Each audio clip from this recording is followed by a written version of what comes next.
Welcome, welcome, listeners. I am Sony the Connectaholic, and you are listening to the Threads and Truth podcast.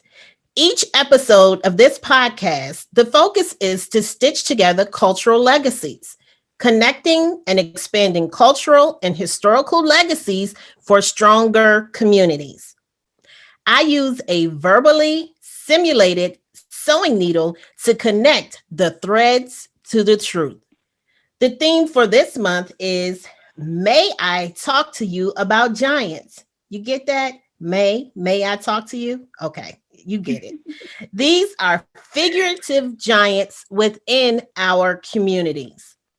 The topic of this episode is threads of generational glue. I know you're wondering, like, what is this?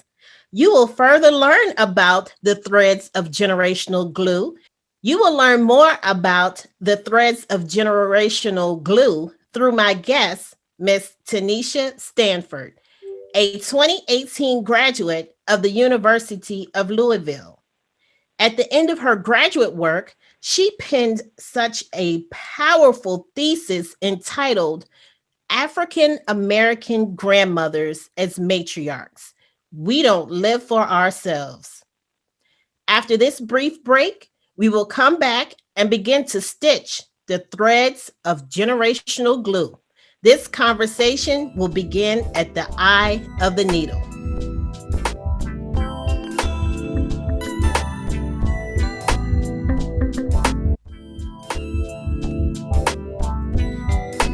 Tanisha, welcome. Hi, thanks for having me.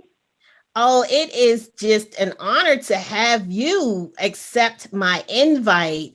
As I was doing my research for this month's theme, I came across your thesis and I said, yes, yes, yes. This is exactly who I need to feature as a guest for this episode. So again, I thank you for accepting the invite to be on the Threads and Truth podcast. I always begin my conversations at the eye of the needle, which represents situations that may be difficult to see. And in your thesis, apparently the importance of the matriarch and Black families seems to be very difficult for some people to see. And we'll discuss that later. But first, I want to delve into what inspired you to do research on the Black matriarch. As you stated, I am a 2018 graduate of the University of Louisville. And so I started my master's program in 2016, and it was in Pan-African Studies. And so when I got started with my master's program, I'll be honest and say I wasn't entirely sure what I wanted my research interest to be. However, within my first semester of my graduate research program, my maternal grandmother was diagnosed with cancer in October of 2016. And then unexpectedly, my paternal grandmother suddenly passed in November of 2016.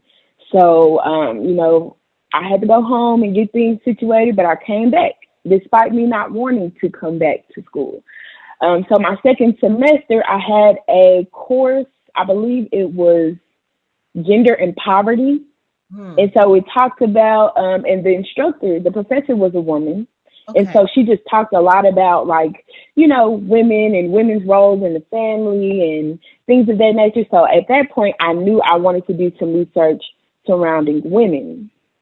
And honestly, I was in her office one day. I was crying. I'll be honest. I was crying. I'm like, I don't want to be here. I don't want to do this no more. I want to go home. And she basically told me, if you go home, nobody gets honored and nobody gets uplifted. And so in the midst of that conversation, we decided that I wanted to kind of dedicate my thesis to my grandmothers, and so to do research around African-American grandmothers and their roles in the family. That is definitely an honor to both of them. And I can, in a way, I haven't walked a mile in your shoes, losing two grandmothers the same year.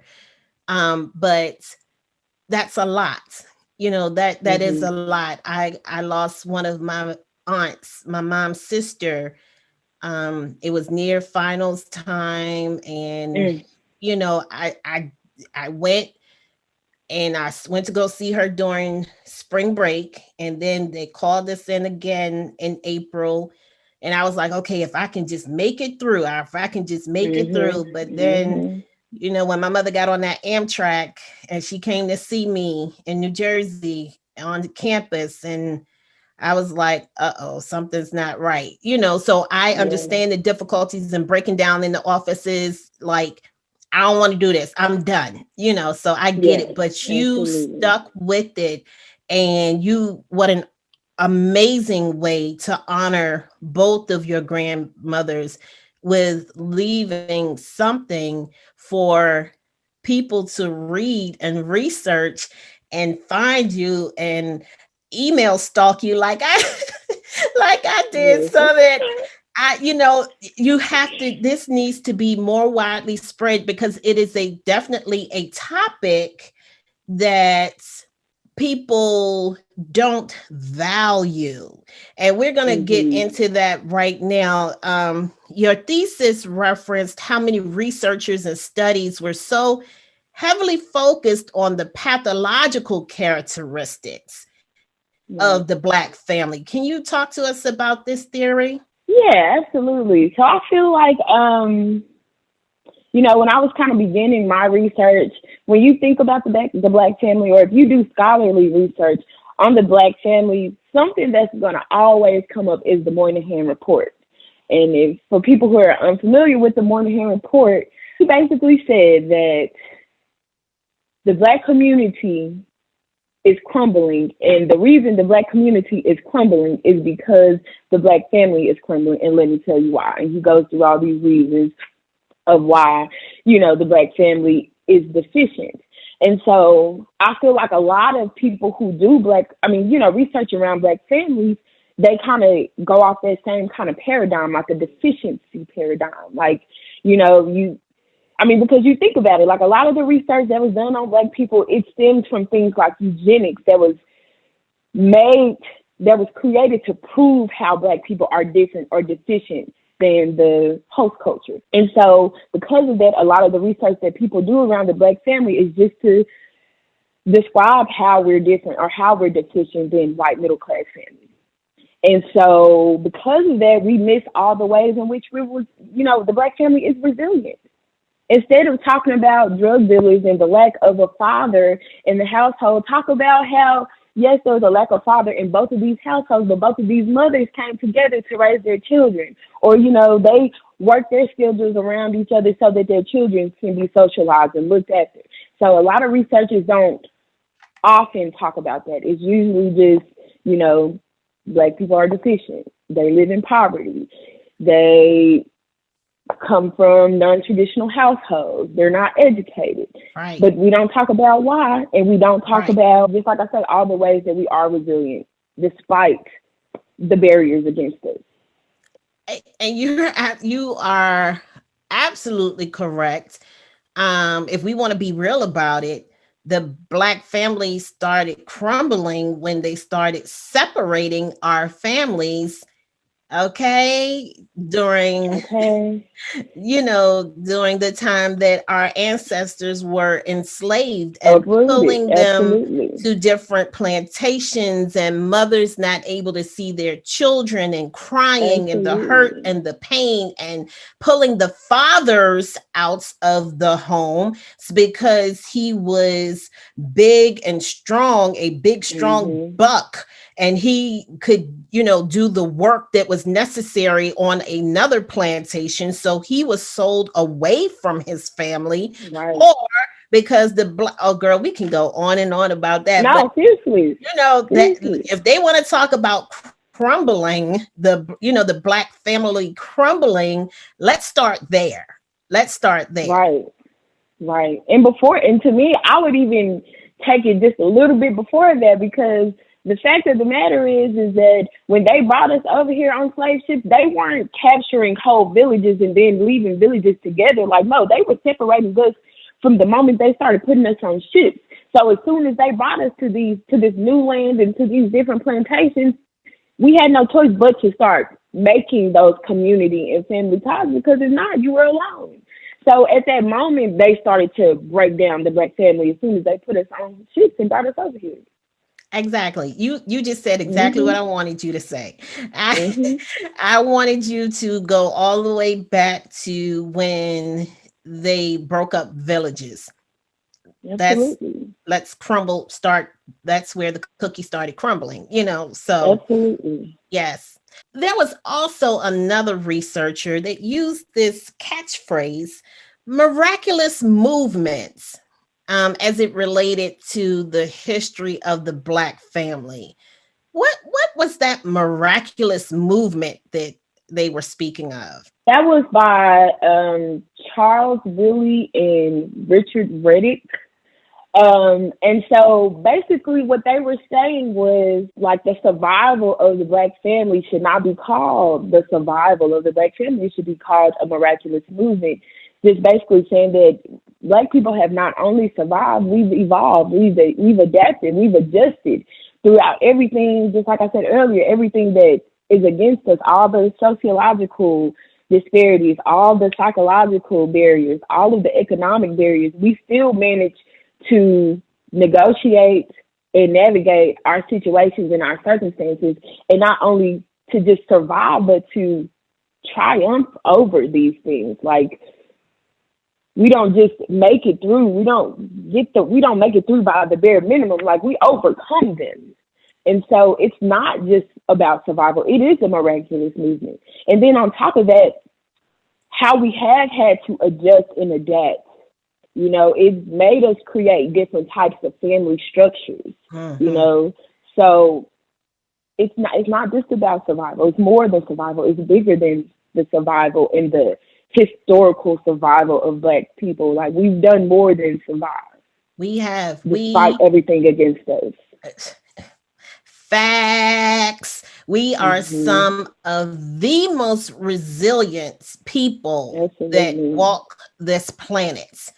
You know, like you said, resilient. That Hmm. faith, that unshakable faith that Thanks. we always Absolutely. believe, and that has been instilled in us. That if you just have that unshakable and unwavering Hmm. faith, that we will overcome. Not to sound cliche, but we will bounce back. It's, And we we see it time and time and time again. So I loved that catchphrase, miraculous hmm. movement, because we Me are too. miraculous and we are always on the move. So after this break, we will come back and we're going to travel down the shaft of the story needle, where we will go more into that glue, the matriarch of the Black family.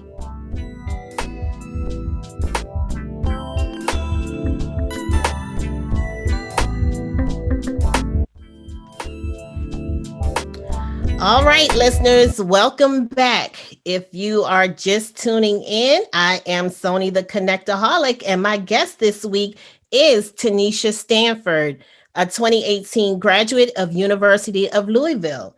And we are discussing her very unique and powerful thesis entitled African American Grandmothers as Matriarchs. We don't live for ourselves. Tanisha, you made a point that Black grandmothers have been essential to the progression and sustainability of the African American family, and thus the community through the idea of kinship. Let's talk about that for a moment. And then I have a part two to that question. Research shows that, given that, during slavery, um, while the men and the women were out working in the fields, or whatever they were doing, or whatever the work was for them, um, the older women in the communities, they would take hold of the children, whether they were biologically related to them or not.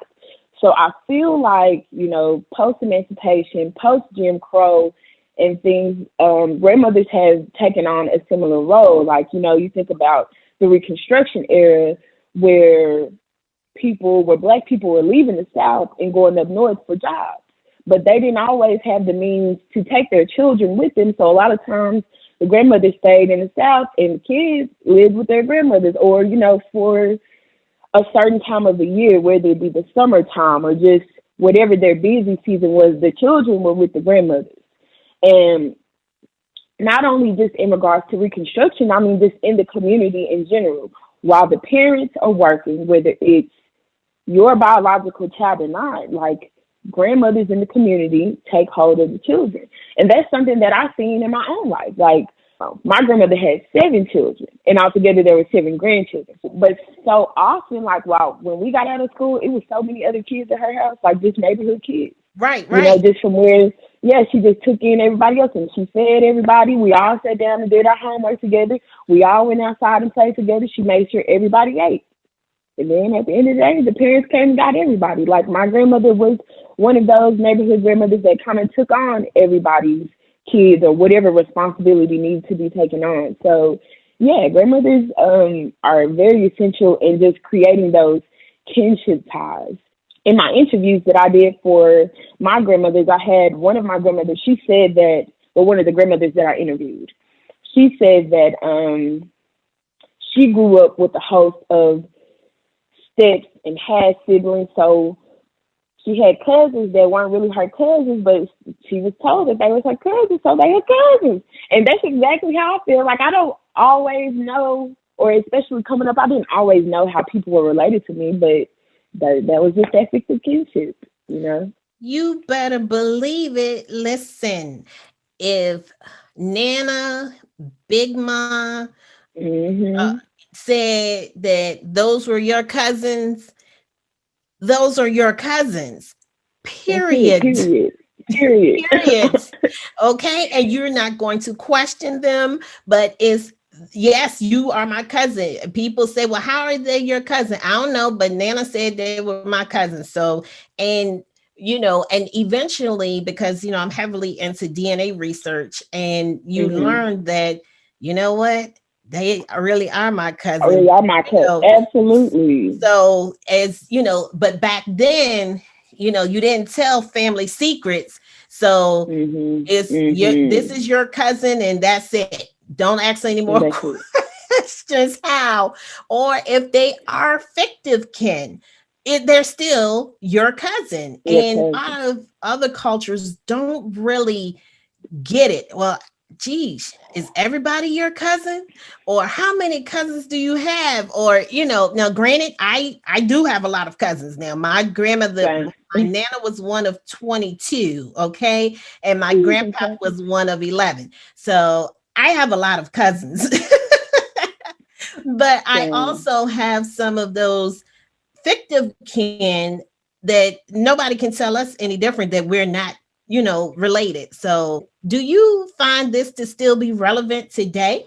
Absolutely. And let me tell you why. Just kind of going back to what you said with other communities or other ethnicities not always kind of having that same idea around fictive kin. I feel like with Black people, we go so many places where we're the only Black people or one of few Black people. And so you have no choice almost but to bring these people into your community or bring them in as your family. I like, for me, specifically, like, I went to Louisville. I didn't know a single soul in Louisville. I didn't know nobody up there when I went there. I just went pursuing my education. I just so happened to have a cohort of all women. It was 4 of us, and those are my sisters. And I wouldn't see it any other way. And their kids are my nieces and nephews. Like, I don't know any other way to see it. Like, because without them, Absolutely. I wouldn't have made it. Like, they were my village, they were my community, and I wouldn't have made it through my program without them. So that's my family. Yes, the village. Mhm. And that runs deep within our culture, the concept of the village. And we keep a village, and certain points in our lives, our village may expand, or our village Right. may um, become a little slimmer, but we Mm-hmm. always hold on to that village concept. And I totally agree with you that this whole Black matriarch grandmother being essential to the progression and sustainability of the family, absolutely it is relevant today. Mm-hmm. I see it daily. I see it daily Same. where some of our babies would be or not be had it not been for the matriarch in these Black Mm-hmm. families. So let's go a little deeper into that. When I was reading your thesis, I had to chuckle just a little bit at one of the points that you highlighted about this more modern research. And like, I really Mm-hmm. had to go back and reread it 3 times to make sure that it said what I thought it said, well, what I understood it to say. But the quote that I'm pulling from was, grandmothers becoming custodial parents as a new trend. Mm-hmm. I was like, really? Did this really Right. say? Let me read this again. Now, let me read it one more time. A new trend. Right. Let's throw that around a little bit. You give your point, and then I'll give follow up with mine. From a research perspective, I think it was a new research trend. Not that it was new to people, because just like I said, we've seen this our whole lives, and even some of the grandmothers that I interviewed, they spoke on just seeing either coming up and seeing their grandmothers raise other children or their peers having to raise their grandchildren and things. So I feel like it was just a new research trend. Because I mean, and honestly, in scholarship, sometimes it is those trigger words or those certain type of words that might be hot in the research community at the time, whatever Buzzwords. that might be. Mm-hmm. So I do, yeah, buzzword, absolutely. So I feel like maybe at the time when I was doing the research, that was a research trend that was becoming popular. Just and not only due to just like the Black family, but more so surrounding incarceration and the research that I was looking into. I know it was more so talking about absent parents and being grandmothers having to fill in or grandparents having to fill in. So I don't believe the research was even worried about the grandmothers themselves, but more so the absent parents, if that makes sense. Okay, I can see that. Hmm. I can see where the focus it would be the absent parent. However, and this is one of the things that I hope that you will delve into a little more deeply to flesh it out more. Listen at me giving you homework, but but That's we'll get okay. into that a little bit later. It's a clear difference between lived experiences and researched experiences. Absolutely. And maybe that's why the focus was on the absent parent versus the strength of the matriarch in the family. you know th- Absolutely. it's research upon research upon research about the absent father, or Right. the broken family Because, in the Black family. But when do yeah, we talk about and celebrate the matriarchs of our families? And that's why your paper was just very evolutional. And I said, she really took a deep look into this. The oral interviews also added an mm-hmm. extra bonus. I love to read those. Me too. Oral history is so important. And sitting at the feet of those ladies had to be very heartwarming. That I'm sure you got some pearls of wisdom or some gems dropped at you. Do you ever keep in contact with any of them still? Yeah, absolutely. And I actually meant to mention this when you asked me whether I felt like Six of Kin is, still alive and well today. Because, a lot of these women, okay, two of them I knew, like they knew me and my family from childhood. Okay. But the rest of them, I didn't know them. I got them through, just kind of doing my research. As I would get into my interview, I would tell them why I was doing the research. And so with me letting them know that I lost my grandmother, they're like, oh, well, you're my great daughter now.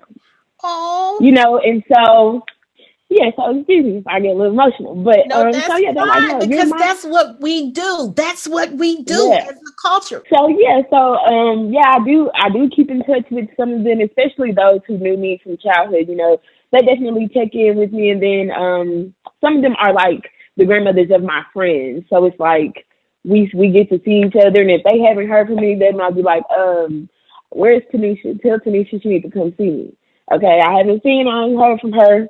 And so yeah, and it's interesting too because some of my friends, like that I met in Louisville, like I might not talk to them as frequently just because I'm back home. We are living our own lives, but I might hear from their grandmother before I hear from them. But Again, that's what nanas do. That's what nanas do. They're absolutely, going to make sure you are okay. Even if they're not 100% okay, they're going to make mhm, sure that you're okay. So, mhm, that raw emotion that you are expressing right now, through your tears and everything, that just means that that research really resonated with you and yeah, you did this. I can't say it enough. What an honor for your grandmothers. What an honor, and the connections that you have made and the connections that you are keeping. One of my hashtags for when I do my family research, and if I find a new family member, it's get connected, stay connected. It's yeah, one thing to connect with someone, but it's another thing in your stories that you've just shared that you stay connected with them, because it's not just for that short purpose, but it's to build that bond. And like you said, they may be your friends' grandmothers, but you're their cousins now. period. We sis. It's my sister. Okay, it's my cousin. That's my family. And like I said, I wouldn't describe it any other way. We talked about a couple of things this time around. We talked about that initial research with the pathological characteristics. We Mhm. talked about the miraculous movement. We talked about grandmothers and their sustainability. We talked about the grandmothers becoming custodial parents, in this catchphrase of it being a quote unquote new trend, which we know that's not factual. But Right. what are three other interesting things that you found in your research? Even though my research was specifically on African American grandmothers as matriarchs, I feel like something else that I pulled from my interviews specifically was how some of the women talked about the other women in their communities. So I feel like sometimes we take for granted that everybody, for one reason or another, may not be able to have children. Mm, Or they might not have biological family around them. So a lot of the women talked about the women in their churches and their aunties and things like that that were equally influential in their life. So I feel like, we got to really appreciate the women around us.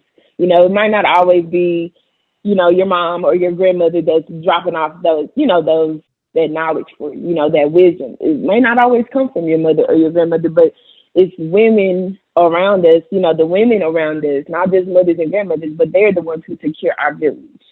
Not just mothers and grandmothers, but all of the women, all the aunties, all the women in the community. sisterhood is so important. We must come together and uplift and not tear down. You know, Absolutely. she has this and you don't. Girl, I like that. That is wonderful. Hmm. Congratulations. That looks good on you. There's nothing Hmm. wrong with complimenting people. And especially as women, we'll get that that sister girl attitude, or we'll Hmm. be labeled as the Hmm. angry black woman is so quickly.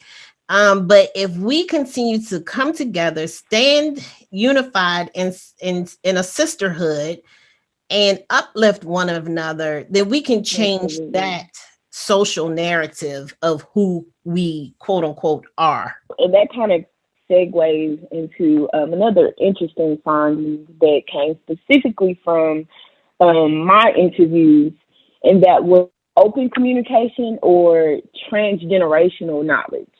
So I feel like a lot of times, just like you say, we sit at the feet of our grandmothers and our elders and we take in their knowledge, but sometimes I feel like they don't receive it from us.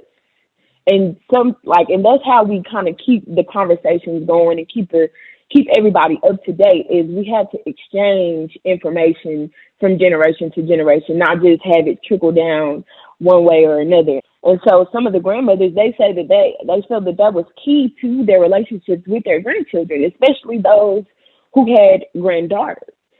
Just making sure that they had that open line of communication with them, so that when they don't feel comfortable talking to their mother, they can come talk to me. Or, if they learn something new, they don't know who they want to share it with, or they don't know who to tell it to, they can come to me. And, just also, it's important that we get the knowledge and the wisdom from our elders, but it's also important that we keep them up to date too, with what's going on and what's new and what's changing. Reciprocal communication. Absolutely. That is key. When you talk to Nana, you talk to Big Ma, and I know what I'm talking about. You haven't lived as long as I have. Right, Nana, but times are Keep living. changing. Keep on living. That's what my granny said. Keep on living. Keep Oh, on Granny, living. Right. But Granny, times how you tired, girl? Keep on living. right. And times are changing. So let me show you how to use this smartphone instead of the flip phone. Right. So we learn from one another. We can learn from one another. Oh, that is a great point as well. I love that. And my last point is a loaded point, but I think is the biggest takeaway. And so my title, my thesis basically talks about this as strong Black matriarchs, which we know stems from the stereotype of being a strong Black woman.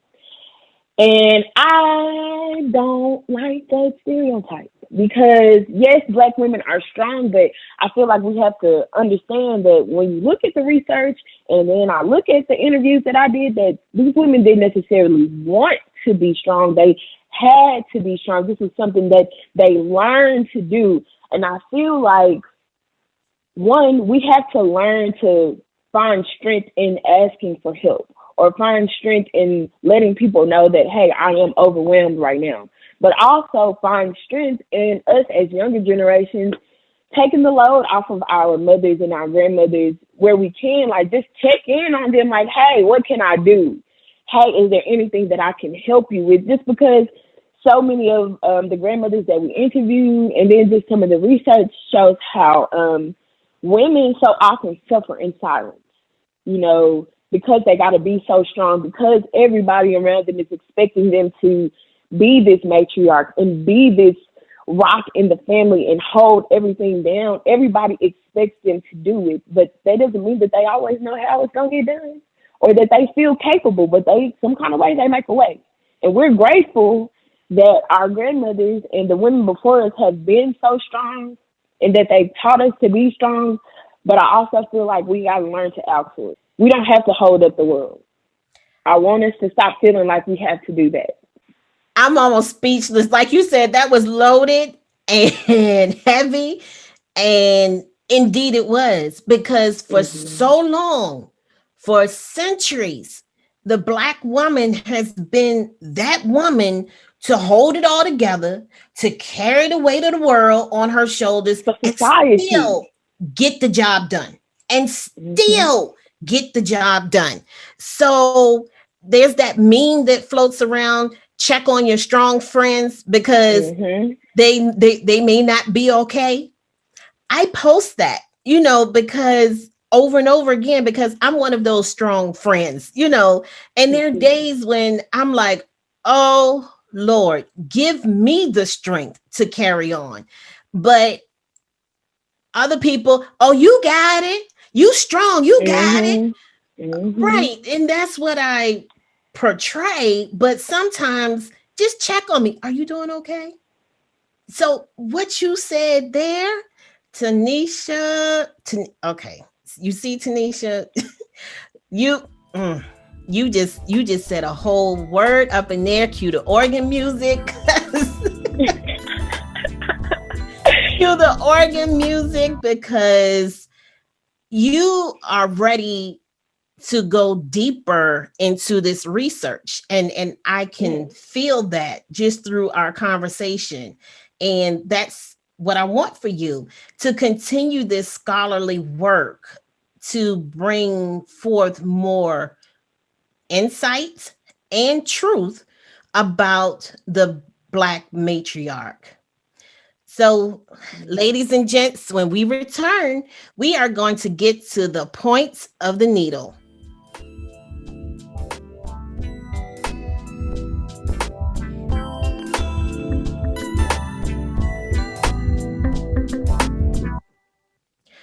Welcome back, listeners.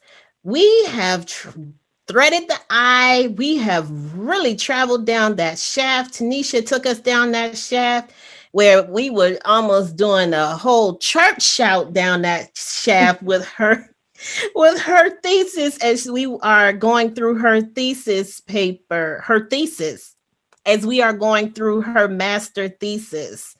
But now we're at the point, Tanisha, and the point personifies the piercing of the truth.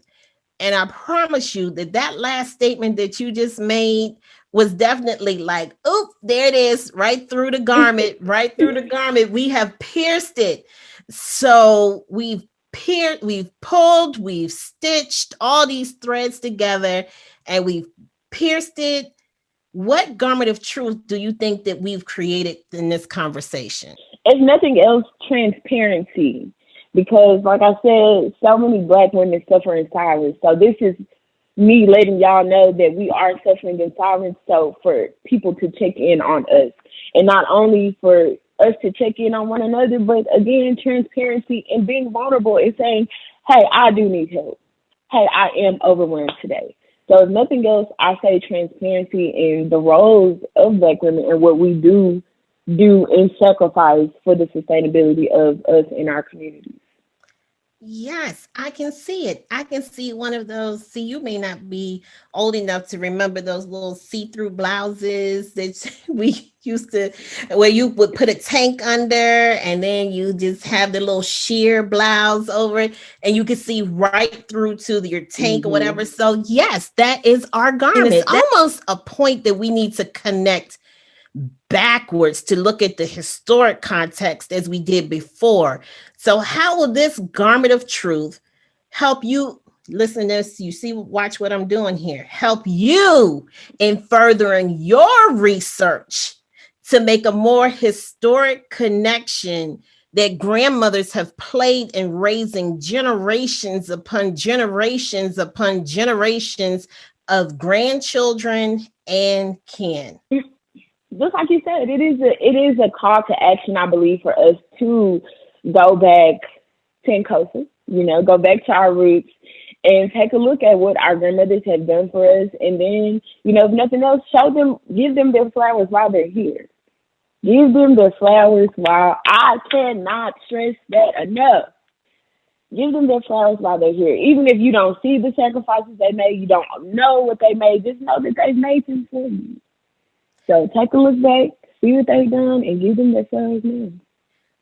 Tanisha, it's almost like we've met before, okay? Here I am giving you a charge to further your research because you're young, you're vibrant, you're passionate about this. And I know that this can be greater. It can be expanded and it can be greater. And the Give Them Their Flowers is actually my last surviving great aunts on my Nana side. I told you she had 22. There were 22 of them. And she just turned 90 last Monday. So we had a birthday dinner, COVID safe, yes, for her on that Sunday. And a portion of the program was give her flowers.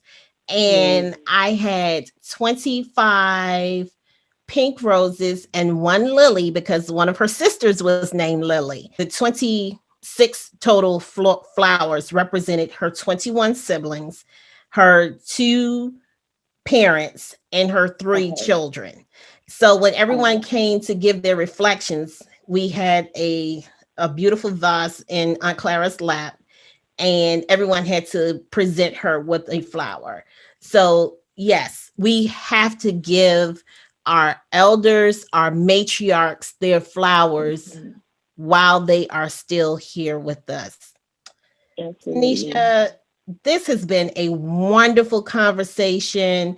I think the one takeaway that you want the listeners to walk away from, you said it, just be transparent, check on your elders, and Mhm. understand the struggle that and sacrifices that they've made for us. It has been Absolutely. a pleasure, a pleasure. Again, I've given you this charge to continue your research. So if someone is out here listening, a scholar, a professor, or someone who wants to learn more about Tanisha's research on the importance of the Black matriarch, and that be part of her title, we don't live for ourselves. That's a power punch within itself. I want them to be able to contact you. Is there an email address where our listeners can contact you? Because I just feel it in my spirit that there's going to be one person, at least one person, who's going to listen to this interview, be inspired, and is going to reach out to you to learn more and give you greater opportunity. So, for my email, it'll be TN Stanford, STANFORD 12 at gmail.com. So there we have it, listeners. The eye, the shaft, the points, all served its individual purposes in manipulating the thread, and together the needle and thread hold the story garment together. Thank you for joining me on this episode of Threads and Truth. Tune in next week as I continue with my theme. May I talk to you about giants? For information, if you have questions, or if you would like to be featured on Threads and Truth, send me a note at threadsandtruth@gmail.com. Follow the show on Instagram at Threads and Truth, and be sure to subscribe to the YouTube channel, Threads and Truth. You bring the threads, I have the needle, and together we will connect the garment of truth. Until next time, this is Sony, the Connectaholic.